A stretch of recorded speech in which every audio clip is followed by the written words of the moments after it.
Bismillahirrahmanirrahim. Assalamu alaikum dear students. My name is Aisha Salim. I hope you all are fine and doing well. Today we are going to discuss the remaining constituents of our topic that is balanced diet. आज के lecture के अंदर हम अपने remaining constituents that are fats, oil, water and minerals इनको discuss करेंगे और मजीद इनके फंक्शंस के बारे में सीखेंगे। तो हम अपने लेक्चर को स्टार्ट करते हैं by revising the previous knowledge.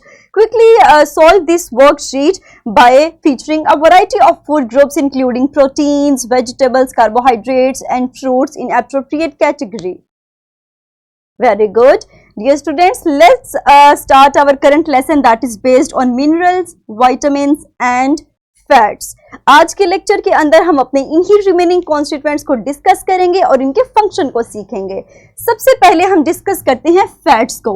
Dear students, keep in mind that in case of animals fats are they are called as fats, whereas in case of plants they are known as oils. और अगर हम इनकी building blocks की बात करें तो हमारे पास fats के केस में building blocks fatty acids and glycerols होते हैं और यही दो बिल्डिंग ब्लॉक्स आपस में मिलकर हमारे पास फैट का मॉलिक्यूल बनाते हैं और यही हमारे पास इनके बिल्डिंग ब्लॉक्स है that are combined to form fats. इसके अलावा अगर हम इनके फंक्शंस की बात करें तो कीप इन माइंड दैट हमारे पास fat secondary source of energy है। क्या आप मुझे बता सकते हैं then what are the primary sources of energy?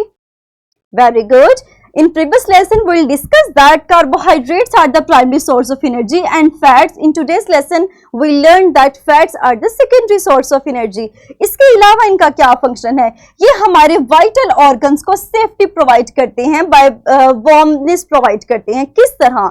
For example, अगर हम हार्ट के इतने से सेक्शन को डाइसेक्ट करके देखें तो हमारे पास ऑर्गन के बाहर एक लेयर फैट की मौजूद होती है और इस फैट की लेयर का मकसद ये है कि ये ऑर्गन को प्रोटेक्शन प्रोवाइड करती है ताकि एक ऑप्टिमम टेम्परेचर, एक ऑप्टिमम रेंज के अंदर वो परफेक्टली काम कर सके। तो ये हमारे पास फैट का एक बहुत जरूरी काम है जिसमें ये बॉडी को वार्म रखता है और वाइटल ऑर्गन्स को वार्म रखने का काम करता है। मजीद हम चलते हैं अपने सेकंड कॉन्स्टिट्यूएंट की तरफ, लेकिन उससे पहले आप मुझे बताइए कि क्या कभी आपने गमीज या फिर इस तरह की कोई चीज आपने इस्तेमाल की है? Very good. डियर स्टूडेंट्स, हमारे पास इन चीजों का इस्तेमाल हम करते हैं विटामिन्स के लिए। कभी आपने अपनी लाइफ के अंदर, आपने बचपन में या इवन आपके घर के अंदर कोई विटामिन्स के लिए कोई ना कोई पिल्स या गमीज इस्तेमाल करता होगा। तो हमारे पास विटामिन्स माइक्रो न्यूट्रिएंट्स हैं क्योंकि ये बॉडी को स्मॉल क्वांटिटी में चाहिए होते हैं। इसके अलावा ये हमें एनर्जी की प्रोडक्शन के लिए जरूरी होते हैं। अगर हम इनकी अक़साम की बात करें तो याद रखिए हमारे पास विटामिन 6 टाइप्स के होंगे, A, B, C, D, E and K. These are the 6 types of vitamins that are required by our body और इन्हीं सोर्सेज के जरिए से ये विटामिन्स हमारी बॉडी के अंदर शामिल होते हैं and they are necessary for the normal functioning of our body. मजीद अगर हम इसके फंक्शंस की बात करें तो हमारे पास विटामिन ए की अगर बात करें तो it is good for I site. हमारे पास आई साइट के लिए विटामिन ए बहुत जरूरी है। इसके अलावा विटामिन सी की बात करें तो ये हमारी इम्यूनिटी को, हमारे इम्यून सिस्टम को बूस्ट करता है, हमें प्रोटेक्शन प्रोवाइड करता है अगेंस्ट वेरियस डिजीजेस। इसी तरह अगर हम विटामिन बी की बात करें तो it is necessary for the strengthen of our bones, ये हमारी बोन्स को स्ट्रॉन्ग बनाता है। इसी तरह दूसरे भी विटामिन्स हैं जिनके हमारी बॉडी में कुछ ना कुछ वेरियस फंक्शंस मौजूद हैं। इसीलिए हमारी डाइट के अंदर विटामिन्स का होना भी बहुत जरूरी है and it is one of the most important constituent of balanced diet. Next हम चलते हैं अपने नेक्स्ट कॉन्स्टिट्यूएंट की तरफ, लेकिन मुझे बताइए कि what are the reasons that we include calcium supplements in your diet? क्या आप मुझे किसी भी एक रीजन के बारे में बता सकते हैं? Very good. डियर स्टूडेंट्स, हमारे पास मिनरल्स भी एक अहम कॉन्स्टिट्यूएंट है बैलेंस डाइट का and it is also a micronutrient that is required by our body in small quantity. उसके अलावा ये हमारी बॉडी को एक्सटर्नल सोर्सेज से चाहिए होता है। These external sources are may be plants, may be animals, या हमारे पास आप दोनों में से किसी भी एक सोर्स के जरिए मिनरल्स को अपनी बॉडी के अंदर शामिल कर सकते हो। अगर हम इसके फंक्शन की बात करें तो हमारे पास फॉर एग्जाम्पल अगर हम दो मिनरल्स को लेने लाइक कैल्शियम एंड आयरन, तो keep in mind that in case of iron it is an essential component of haemoglobin. हमने अपने प्रीवियस लेक्चर में सीखा था कि हीमोग्लोबिन एक ऐसी प्रोटीन है जो कि ऑक्सीजन को ट्रांसपोर्टेशन में मदद देती है हमारी बॉडी के हर हिस्से तक। तो आयरन हमारे पास हीमोग्लोबिन का एक इंपॉर्टेंट कंपोनेंट है और इसीलिए आयरन जो है वो ऑक्सीजन की डिलीवरी में बहुत ज्यादा जरूरी है और बड़ी अहमियत का हामिल है। लेकिन अगर हम कैल्शियम की बात करें तो आप लोग मुझे फौरन बताएंगे कि calcium is important for the maintenance of bones and teeth. तो हमारे पास मिनरल्स भी बैलेंस डाइट का एक अहम हिस्सा है जो कि हमारी बॉडी को वेरियस फंक्शंस परफॉर्म करने में मदद देता है। नेक्स्ट हम चलते हैं अपने लास्ट कॉन्स्टिट्यूएंट की तरफ, लेकिन याद रखिए कि हम इसको एक न्यूट्रिएंट कंसीडर नहीं करते, लेकिन हमारी बॉडी के अंदर वाटर बहुत जरूरी है। Why? Because it helps in the excretion and digestion of food. अगर आप पानी को सही मिकदार के अंदर नहीं लेंगे तो इट कॉजेस डिहाइड्रेशन एंड आपकी बॉडी प्रॉपर फंक्शन नहीं कर सकेगी। इसके अलावा हमारी बॉडी में बहुत से केमिकल रिएक्शंस हैं जो पानी की मौजूदगी में होते हैं that require water for their functioning. तो इसीलिए इट इज नेसेसरी, हमारे पास वाटर की मौजूदगी भी बहुत जरूरी है।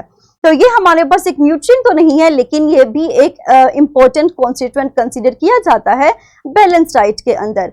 हम अपने इसी नॉलेज को अप्लाई करते हुए अपनी एक स्किल को अचीव करेंगे that is skill 3.2 and you can easily open this skill by scanning this QR code that is pasted on your book. तो डियर स्टूडेंट्स, अपनी वीडियो को कुछ देर के लिए पॉज कीजिए और इस स्किल को सॉल्व कीजिए।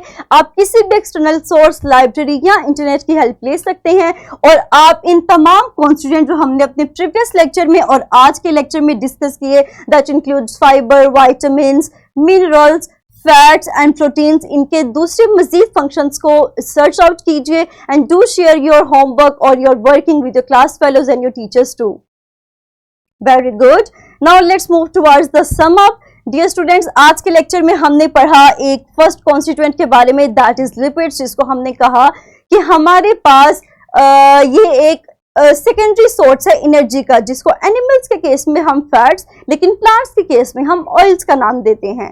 इसीलिए हमने इसके फंक्शन को डिस्कस करते हुए कहा कि हमारे पास ये वाइटल ऑर्गन्स को प्रोटेक्शन पहुंचाने का काम करता है। और अगर बिल्डिंग ब्लॉक्स की बात करें तो हमारे पास ग्लिसरॉल एंड फैटी एसिड्स जो हैं वो लिपिड्स के बिल्डिंग ब्लॉक्स हैं। इसके अलावा हमने मिनरल्स के बारे में डिस्कस किया और मैंने आपको बताया कि these are the micronutrients.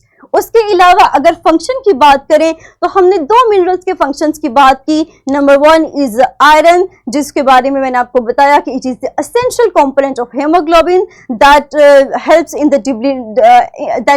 The transportation of oxygen throughout the body from your head to to.